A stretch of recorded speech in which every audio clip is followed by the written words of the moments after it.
L'environnement avec cette nouvelle pièce à verser au dossier des OGM. Des experts français estiment qu'une variété de maïs autorisée il y a quelques mois en France et en Europe a des effets toxiques sur le foie et les reins des rats utilisés comme cobayes. Les auteurs de cette étude, financée en partie par Greenpeace et qui est contestée, il faut le dire, demandent un moratoire et de nouveaux tests. C'est le dossier de cette édition. Il est signé Jérôme Soulard, Jean-Marie Lequertier.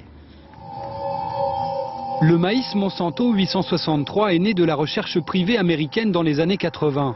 Sa particularité, un gène artificiel qui empêche les attaques d'insectes sur les cultures. Résultat, le petit coléoptère est terrassé et les rendements agricoles bien meilleurs. Autorisé en France depuis 2 ans, il est aujourd'hui jugé dangereux par certains scientifiques. 3 universitaires français ont retravaillé les résultats de l'étude fournie par Monsanto, le fabricant. 1132 pages d'analyse, le suivi d'une colonie de rats nourris 90 jours avec ce maïs OGM. D'après eux, Mon 863 serait impropre à la consommation. Nous avons remarqué des effets sur la santé des rats, en tout cas des signes de toxicité patents, même si on ne peut pas dire de quelle maladie il s'agit. On remarque que le foie et les reins sont déréglés. Ces tests montrent des effets, des signes toxiques. Donc, franchement, qui continuerait à dire que les OGM sont sains et qu'il faut en manger, prendrait un risque grave sur la santé publique. En 2005 pourtant, d'autres experts, ceux du ministère de l'Agriculture, avaient validé ces mêmes analyses fournies par le fabricant Monsanto.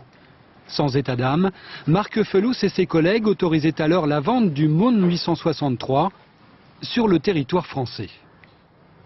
Nous n'avons jamais de certitude.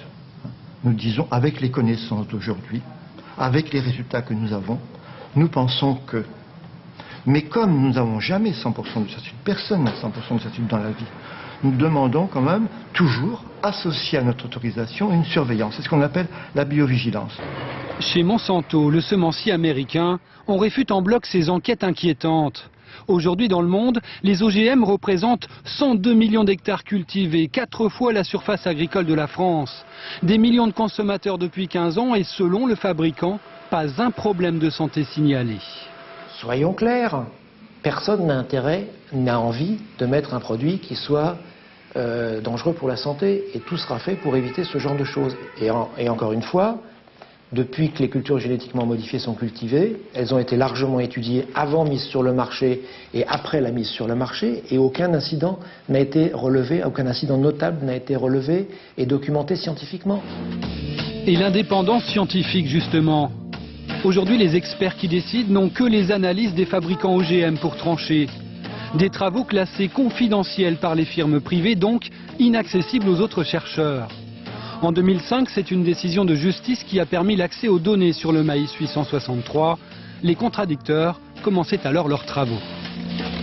Ce que je voudrais dire, c'est que, je trouve scandaleux que les fabricants d'OGM et les gouvernements opposent le secret industriel de manière à éviter qu'il puisse y avoir un vrai débat scientifique sur les effets en termes sanitaires des OGM quand des études font apparaître des possibilités de risque.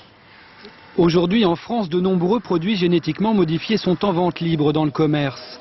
Faut-il en avoir peur? Faut-il encore donner du temps aux spécialistes pour trancher?